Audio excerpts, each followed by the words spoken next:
Hey guys, today I'm going to cover tips and tricks for how to crack AWS certifications exam and get good opportunities. I'm not going to show you any magic and any kind of shortcut to clear the certification exam. Of course, you guys have to work hard for this, but these are some best practices and some of the things that you have to consider during your certification exam.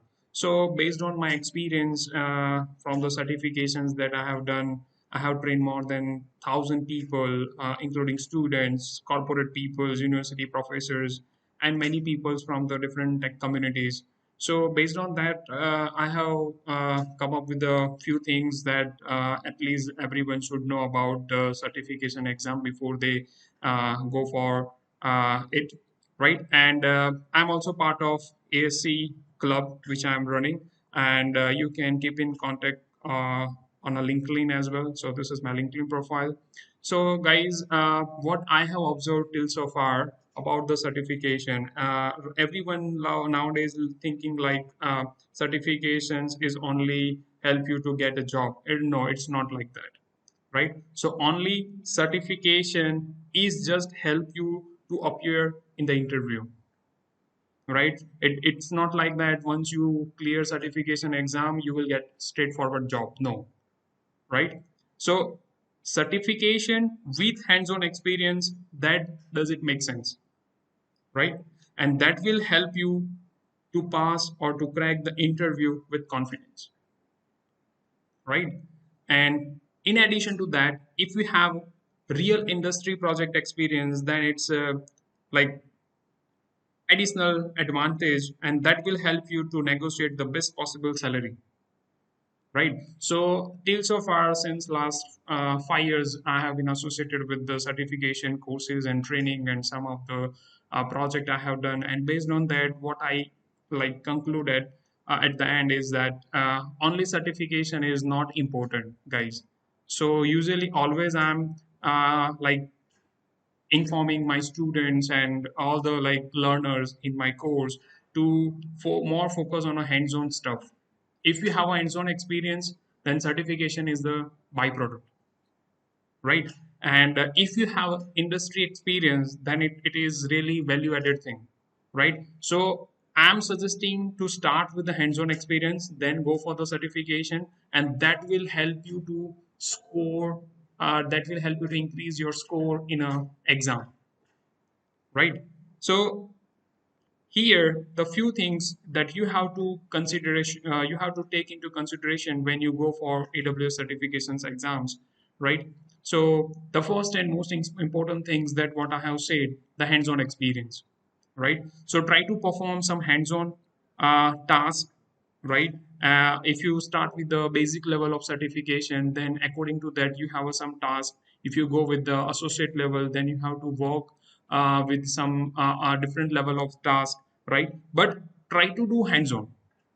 Theory will not help you, right? Of course, once you have a hands-on experience, and then after you will map your hands-on experience with the theory, then it will definitely like give you like advantage, right? So try to perform hands-on as much as possible, and this is key to success and to secure the high score in your exam, because certification exams having thousands mark, right? So try to achieve it more than 950. I always insist my students to target 950, but not for like after going through the theory sessions and all that. You must require the hands-on experience, right? And for hands-on experience, you can find the few things on a AWS site itself. So here you can see I'm going to open it. So few projects you can find it, right? That based on cloud projects along with the light sale service. In addition to that, you will also have some projects. Here you can see find the hands-on tutorials for AWS needs, right? So here you will find some hands-on task, right? The AWS has designed step-by-step guideline for you. You have to start with it, right? They have also bifurcate this task in a three different level: beginner, intermediate, and advanced, right? Even you have videos as well, some of the content they have given to you. So please try to perform some hands-on. This is the first important tips I'm always force my students to do it. Then second, troubleshoot the things, troubleshoot the task, like whatever you have done, like troubleshoot by your own with whatever you have learned from the hands-on and theory session. So usually guys, I have observed during my session, like once students or learner have some kind of error, or like they are facing some kind of issues like notifications, like you are not able to access, you are not allowed to perform this task, or there are straightforward the error messages are sometime you can see, but at that time you don't need to like shut down, or you don't need to create the another resource. Try to troubleshoot that error, try to copy paste on a Google and try to find out the possible solutions, try to apply it. See guys, if you will not face some kind of errors, and if you will not try to solve it, right, you will never learn. So troubleshoot is also important things during the certification. When you perform hands-on tasks, you don't need to just follow the steps. Whatever things like that come into your mind, and if you want to check it as a POC, do it. Right? If you have such kind of thing in your mind, and if you have a troubleshooting experience, that will definitely help you out to answer the questions when you go for the exam. Because when you go for the associate level exam, you have scenario based questions, right? So if you have a troubleshooting experience, and if you have done so many such kind of tasks, in that case that will help you out to answer the question, right? So try to solve problems and apply what you have understood, right? So I also suggest to read some white papers according to the certification exam you are going to give, right? So at least go through once with the white paper. So here you can see these are the few white papers that you have to read. So here, once you go on this URL, I'm going to add all these URL in a description section. So you just take all the URLs from there. So these are the some white papers. So before you go for the exam, at least go through once with this white paper, because white papers give you the more precise information about each AWS services. Then yes, the third step, once you have done hands-on task and complete the theory part, go for one practice exam. So practice exam, that's AWS already designed with a few questions, but in addition to that, many learning portals like Udemy, then VizLab, so they guys also have practice exams. So they have a six set of practice exam. You just go with that, right? If you have a practice exam, you can have some experience. And in addition to that, AWS has also designed few the preparation regarding the material of the certification. So here you can see, just click on that and you will have some information about the certifications and how to prepare for the exams, right? So few exam questions also you will find on AWS platform. So at the end of this session, I have added one additional slide. It's called exam reference material, where you can find some basic questions. Yes, in addition to that, recently AWS has start with the new portal. It's a not new. It's a earlier it was combined with the AWS dot training, but now it's called AWS Skill Builder. So this is the good platform where you can find some hands-on tasks. You can find some courses, right? Even you can see this is my personal account, but here you can go with the catalog, and here you will find all the courses, right? So AWS has come up with so many innovative stuff for learning the cloud computing along with the AWS, right? So you guys can go through this, and you can find the courses according to your choice. Yes, one of the important thing that recently the AWS has launched, it's called game-based learning, right? So this is really good innovation that I have go through this, and this is completely like a real environment project where you have to deal with the client and with their problem, and according to their problem, you have to find the solutions and you have to provide it, right? So so guys, at least those who are start their journey first time in AWS cloud platform, I insist them to just play this game, so you will learn a few things. But before that, at least try to I explore the some basic services on AWS platform, right? Now, the fourth point, this point is regarding how to attempt the questions. Now, up to the third point, I have just give you the few things that yes, you have to perform hands-on experience, you have to go through the white papers, you have to at least perform some additional task, right? But after completing all of this thing, now you have to deal with the questions. So how to deal with the questions? So here, these are the some best practices you have to apply during the exam. So first one, it's called the read the questions two times carefully. Because in your exam, in almost all the certifications exam in an AWS platform, right? It's like multiple choice based questions, right? But you have to read question two times, right? Because every end of the questions, they will mention some additional information as well. So here I have mentioned specially choose two answers questions, right? So I will give you the demo as well. I have added the few questions at the end of this video, so you will also have some idea. So the first thing, read question two times, whether it is the simple questions or like scenario based question. Read it two times and highlight or find out the keywords. Okay, that is the first point, right? How to deal with the question, that is the more important thing, right?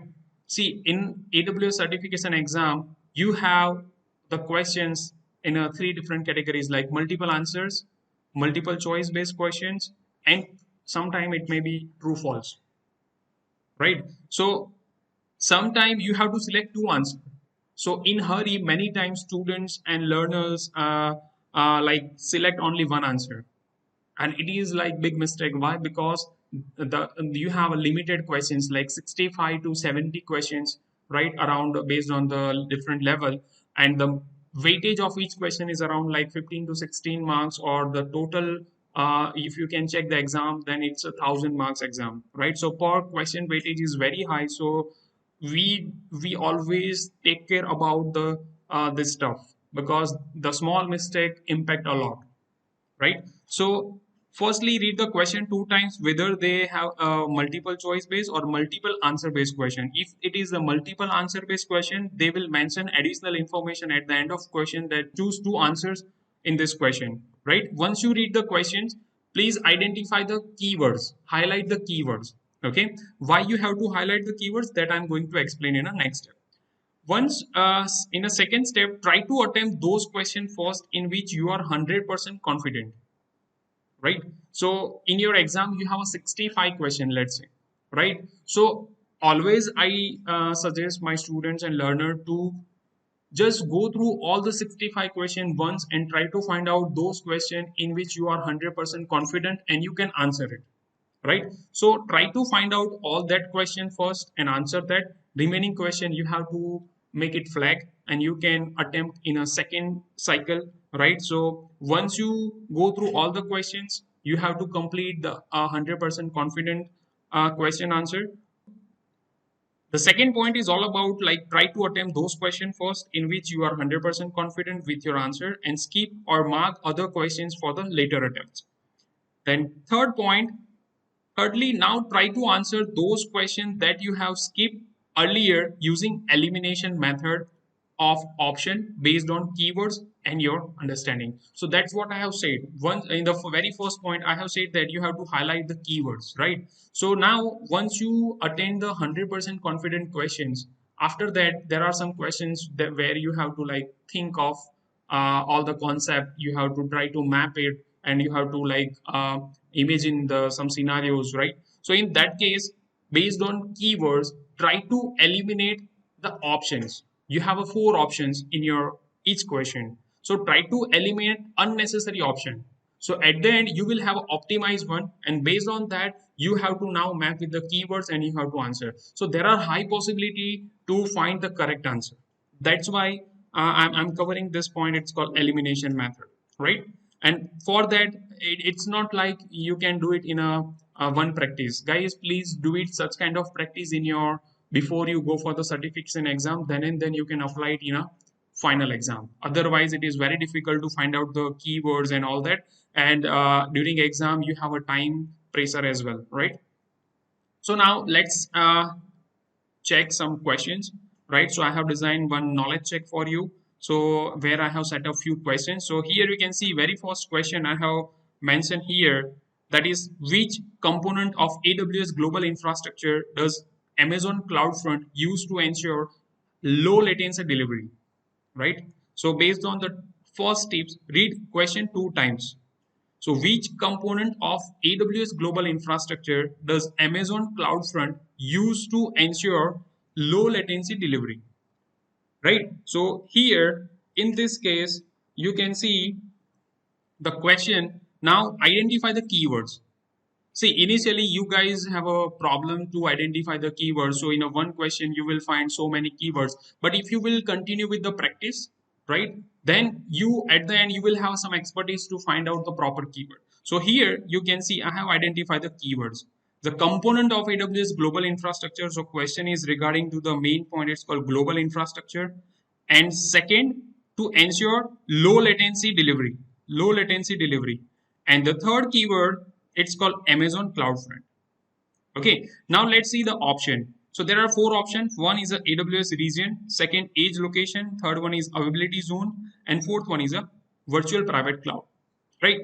So now let's if you have a confident and if you have an answer, then you can answer it straightforwardly, right? But if you are not aware about which option is the correct, or if you have a confusion between two options, in that case try to eliminate it. So let's start one by one. So first option, it's called AWS region.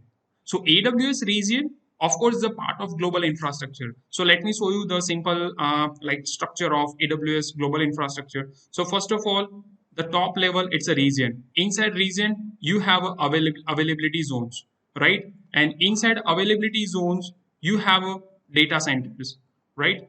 And inside data centers, or some in that case you have some edge locations as well. And afterward the user is going to connect with the edge locations or maybe with the data center, right? So region is a geographically distributed area, right?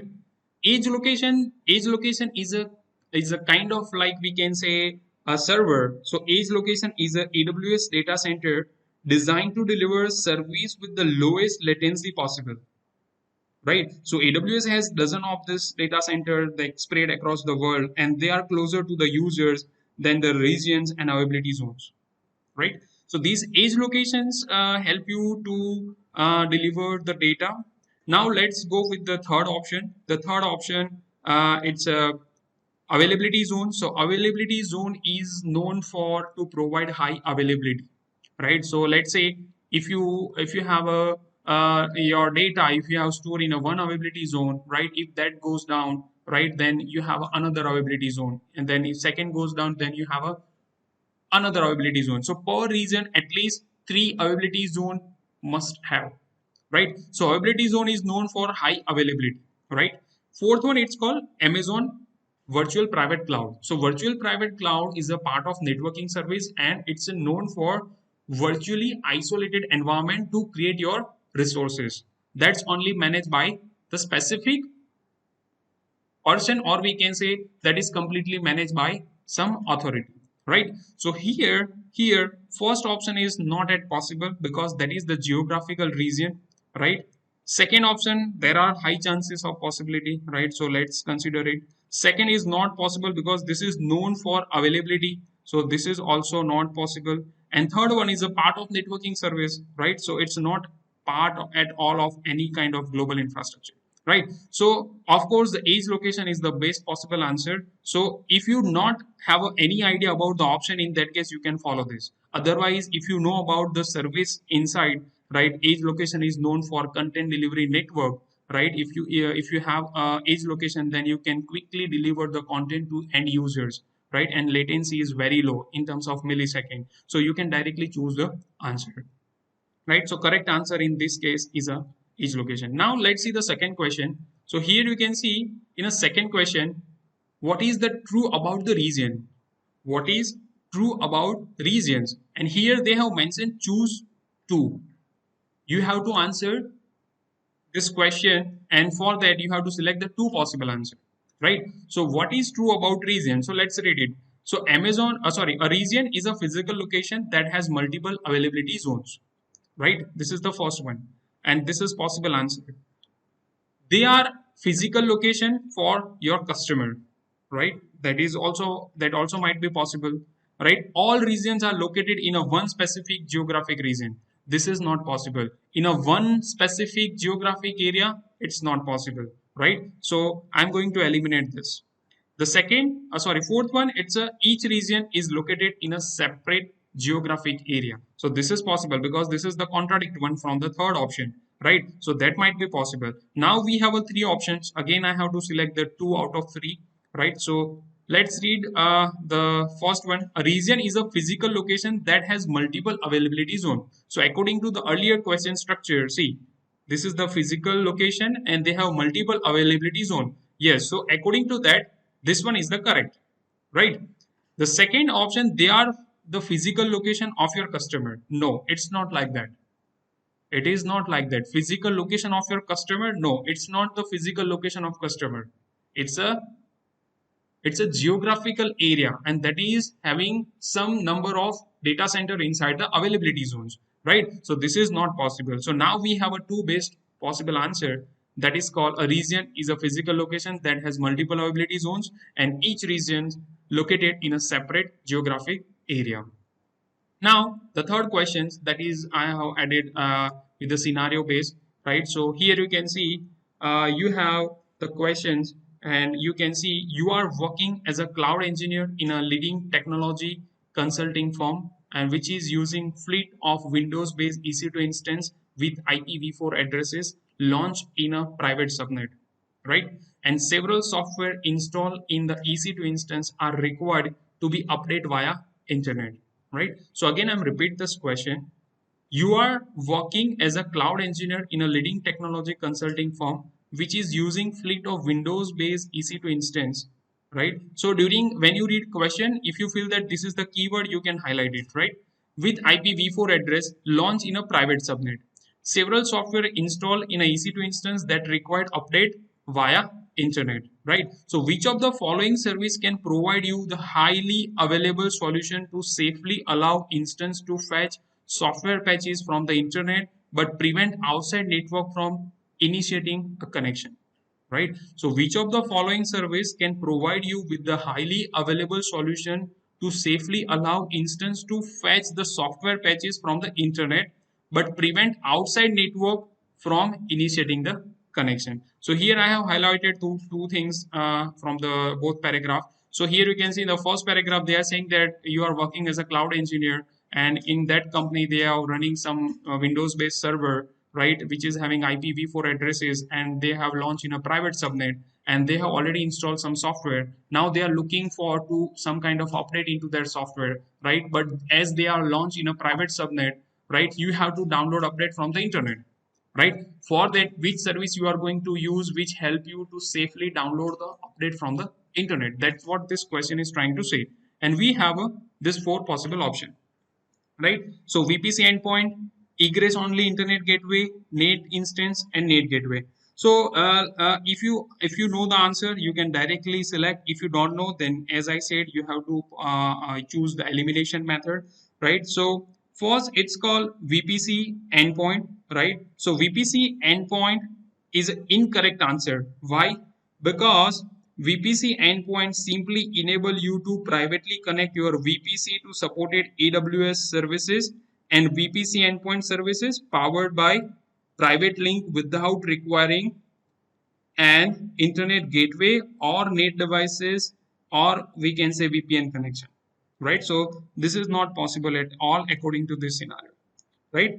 Now, the second option, it's called egress only internet gateway. So egress only internet gateway is also incorrect option. Why? Because in egress only internet gateway is primarily used for VPCs, and that use IPv6 to enable the instances in a private subnet to connect to the internet. But here they have clearly mentioned that they are using IPv4 addresses, and egress only, that is only used for IPv6. So this is also not possible answer at all, right? The next option we have, it's called NAT instance, right? So this is also incorrect. Why? Because Net instance can also enable instance in a private subnet to connect the internet or other AWS services and prevent the internet from initiating the connection with those instances, right? It is not highly available compared to the net gateway. Why? Because in your question they have mentioned that service can provide you with highly available solution. See, both having the same functionality. It is called network address translation, but one is working as an instance and one is working as a gateway. So if net instance, then this is completely managed by you or maybe managed by the cloud engineer, right? But net gateway, that is completely managed by AWS, right? So if there is number of requests is increased, then you have to set up the instance load balance, auto scaling features and all that, right? But here net gateway, which is completely managed by AWS, so whatever number of scale up, scale down, or is there any kind of high availability issues are occur, then it will completely take care by AWS. So here the most suitable answer is a net gateway, right? Because of the one reason, that is highly available. If the word highly available is not mentioned over here, in that case the both answer will be correct. Okay, so you have to see when you can answer such kind of thing, because if you have hands-on experience, then you can think like this. If you don't have a hands-on experience, like it is only in your mind, you have such like net instance and net gateway, then internet gateway, then virtual private gateway, that's it. But if you have performed such kind of thing, then you have a deep understanding, detailed understanding of each service, right? And that's why I insist to perform some hands-on. Guys, if it will take some time to complete the certification, don't worry, do that. Otherwise it will not add any kind of value added things in your resume or in your like knowledge bank, and that is only will help you to crack interview and get good opportunity, right? So I always insist my learner, and I'm always insisting you, right? Please do hands on as much as possible before you go for the certification, right? Then, yes, so net gateway is the answer. Now, last point, once you complete your first practice exam, right? So you have to complete your exam from the fourth point, right? As I said that Udemy and many other learning platform are providing some practice exam. So you just complete one practice exam. So you have to complete the first exam, which is having 60 or 65 questions. You just straightforward give that exam, first practice exam, right? Once you complete your first practice exam, answer the questions of the first practice exam according to you, your knowledge from the hands-on. Don't think about too much. This is practice exam, so give it whatever you have understood, right? Once you will complete the first practice exam, what you have to do, you will have some idea about which topic you need to revise it again, right? So after, see, you during the practice exam, when you will not find the proper answer, in that case you don't need to stop it. You have to complete that exam anyhow, whether you know or don't know. You just select the wrong answer or best possible answer according to you. It is okay if you will if it will wrong, then it's fine, right? But once you complete your exam, you have a idea, high level of over like view that yes, I'm lacking in a networking part, I'm lacking in a database services, I'm lacking in a such kind of what we can say the architecture based practices, right? So some idea you will have in your mind, right? And then after, what you have to do now, you have to repeat that topic and that theory and hands-on part again, right? And then after go for the remaining practice exam the same way. Okay, one important thing that I haven't mentioned in this bullet point. So once you complete your exam, you have to review the questions. Whatever wrong questions you have to review it, and you have to find out the possible answer why it's wrong. Okay, let's say you have in your first practice exam you have a 60 questions, right? So you have to check that what are the questions are correct and what are the wrongs. So all that wrong answer, that you have to review it once, why it's wrong. Okay, and from that, like, you can understand, yes, this is the reason why this question is wrong. So next time you will have some idea. Okay, so don't forget to review the incorrect. Yes, I have mentioned it. See, don't forget to review the incorrect answer after each practice exam. Okay, so based on that, guys, you will have like the experience, like how to answer the questions, and that will also help you to improve your knowledge, because sometimes you don't have some scenario in your mind. If you go with the such kind of practice exam, then you will have some idea in your mind, and based on that you can like have a possible answers for the such kind of scenario, right? Because certification exam is not like straightforward what is and where it is and something like that. No, it's a scenario based exam, right? So at least you have some inside view of each services that is related to your track, so you can answer it. Now at the end, as I said that exam reference material, as I have discussed earlier, so you have exam, AWS has made some following free digital training and videos that is available to finalize your preparation for the exams. So right, so I'm going to add this thing at the end of the session in a chat box or in a description part, so you can take it from there, right? That will help you to deep dive into all those stuff, right? And that's it. Now you are ready for the exam. Go and book your exam, right? Good luck. And one more thing, if you don't have idea how to book your exam, I have already recorded one video for that. You just go with that, and that will help you to book your exam. Okay, so guys, all the best. Work hard, make a history, and have a fun. I always insist you to do the hands-on as much as possible, right? That is only key to success. Okay, so all the best, guys. Thank you, and keep watching the hands-on part from my channel. I'm keep updating regarding the certifications and right. So all the best for your exam, and thank you for watching this video.